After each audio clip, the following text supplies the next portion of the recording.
संपूर्ण हृदय से, पूरे मन से, आत्मा की गहराइयों से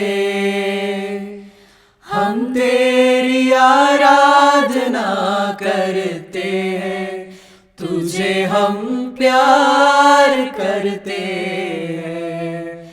संपूर्ण हृदय से, पूरे मन से, आत्मा की गहराइयों से हम तेरी आराधना करते हैं, तुझे हम प्यार करते हैं।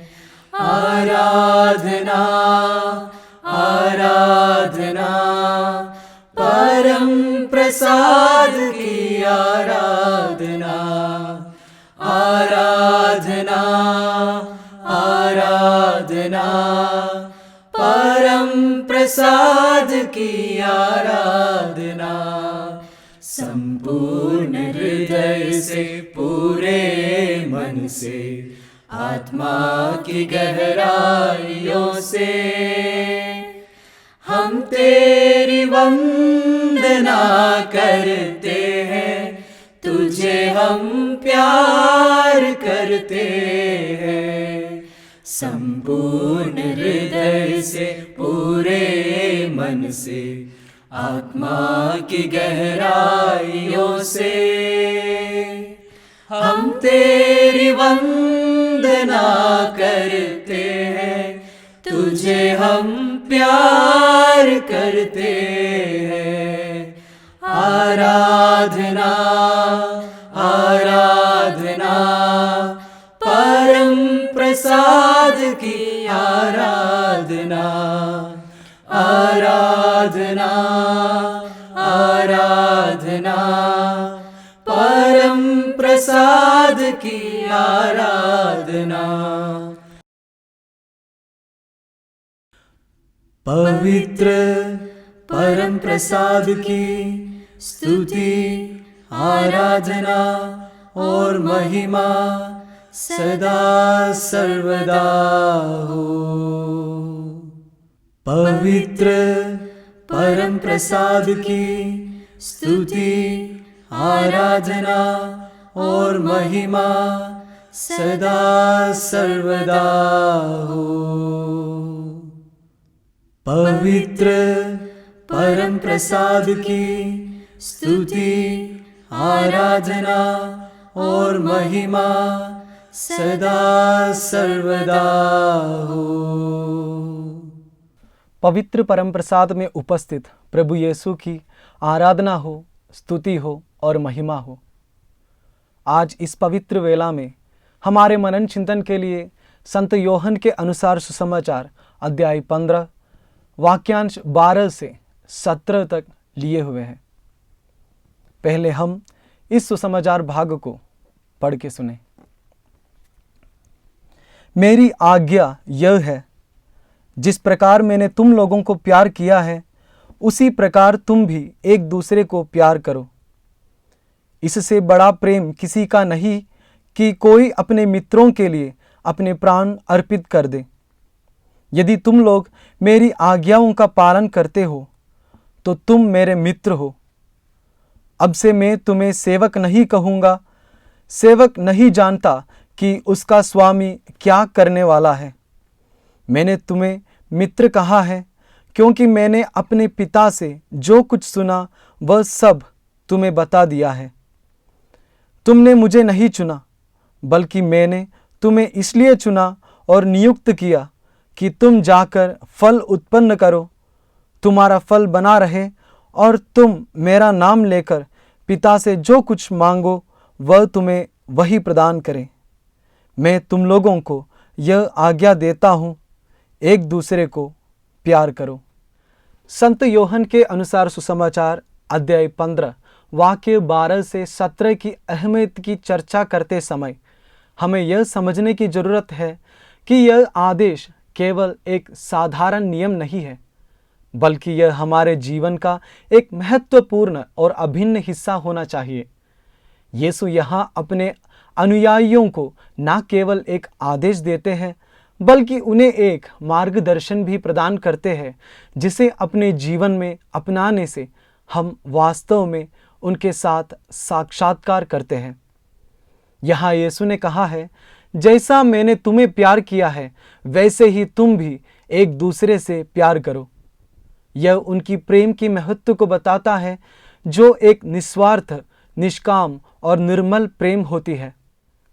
यह प्रेम हमें न केवल अपने मित्रों और परिवार के प्रति धैर्य और समर्थन प्रदान करने के लिए प्रेरित करता है, बल्कि हमें अपने दुश्मनों के प्रति भी कृपा और सहानुभूति के साथ अदा करने के लिए प्रोत्साहित करता है।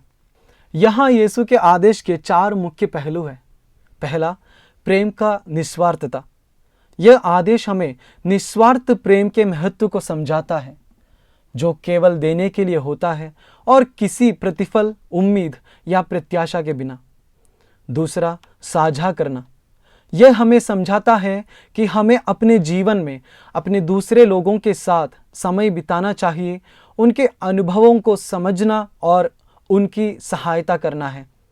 तीसरा है सेवा। यह आदेश हमें सेवा के बारे में सिखाता है। जैसे कि यीशु ने सेवा किया है, हमें भी अपने समाज में सेवा करना चाहिए।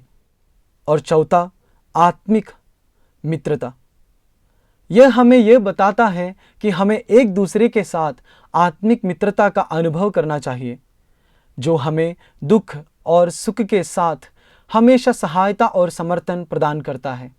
यह आदेश हमें एक समर्पित और समर्थ समुदाय की आवश्यकता की महत्व को समझाता है, जो हमें आपस में जोड़ता है और हमें एक दूसरे का साथ देता है जब हम संघर्ष के समय में होते हैं। इससे हम एक अधिक न्याय संगत और संवेदनशील समाज बना सकते हैं, जहां सभी का सम्मान किया जाता है और हर किसी को अपने जीवन की एक महत्वपूर्ण भूमिका होती है। यह आदेश हमें भी ध्यान में रखने की आवश्यकता है कि हमें कभी कभी प्रेम करने में कठिनाई आ सकती है, खासकर जब हमारे पास उन लोगों को प्रेम करने की अपेक्षा होती है जो हमें चोट पहुंचाते हैं या हमें हानि पहुंचाता है। लेकिन यह भी सच है कि प्रेम हमें उन्हें भी माफ़ करने की क्षमता प्रदान करता है और हमें अपने दुश्मनों को भी प्रेम से देखने का क्षमता प्रदान करता है, क्योंकि हम सचमुच इस प्रेम में यीशु के अनुयायी हैं। संत योहन अध्याय 15 पद संख्या 15 यह कहता है कि अब तुम मेरे मित्र हो। यह हमें यह दर्शाता है कि हमें यह आत्मिक मित्रता का अनुभव करना चाहिए जिससे हम यीशु को हमारे मालिक नहीं परंतु दोस्त के रूप में देखने को सक्षम बन जाते हैं। इस पाठ का मूल्यांकन करते समय हमें यह याद दिलाना चाहिए कि हम एक अद्भुत साथी के साथ चल रहे हैं जो इस परम प्रसाद में उपस्थित है, जो हमें प्रेम में बनाए रखने की आदेश देता है। हमें अपने प्रेम के माध्यम से उसकी सेवा में उत्साहित होना चाहिए, साथ ही साथ दूसरे के साथ साझा किए गए संघर्षों और सुखों के अनुभव का आनंद भी उठाना चाहिए। इस प्रकार यह वचन हमें प्रेम की महत्व को समझने में मदद करता है, जो हमें एक उच्च श्रेष्ठ जीवन की दिशा में ले जाता है। यह हमें यह याद दिलाता है कि हमें अपने आप को और हर एक दूसरे को प्रेम के माध्यम से ईश्वरीय प्रेम तक पहुंचाना है और हमारा जीवन शांतिमय और आध्यात्मिक अनुग्रह से भरा हुआ बनाना है। पिता, पुत्र और पवित्र आत्मा के नाम पर आमीन। जय यीशु। जीवित परमेश्वर की आराधना जिंदगी भर में करता रहूंगा। जीवित परमेश्वर की आराधना जिंदगी भर में करता रहूंगा। नया जीवन दिया यीशु, उस प्यारे को कैसे भूलूं। नया जीवन दिया यीशु, उस प्यारे को कैसे भूलूं। जीवित परमेश्वर की आराधना जिंदगी भर करता रहूँगा। जीवित परमेश्वर की आराधना जिंदगी भर में करता रहूँगा। कहाँ जाऊँ किधर जाऊँ, हर स्थान में विराज है।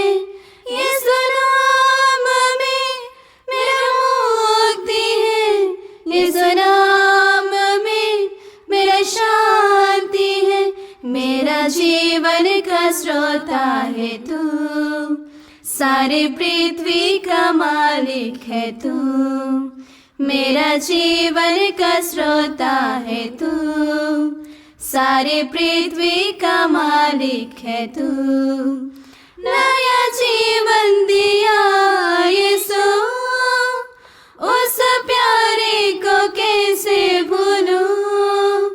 नया जीवन दिया यीशु, उस प्यारे को कैसे भूलूं। जीवित परमेश्वर की आराधना जिंदगी भर में करता रहूँगा। जीवित परमेश्वर की आराधना जिंदगी भर में करता रहूँगा। प्रभु के मंदिर में उसकी स्तुति करो, उसके महिमा में आकाश में उसकी स्तुति करो। उसके महान कार्यों के कारण उसकी स्तुति करो, उसके परम प्रताप के कारण उसकी स्तुति करो।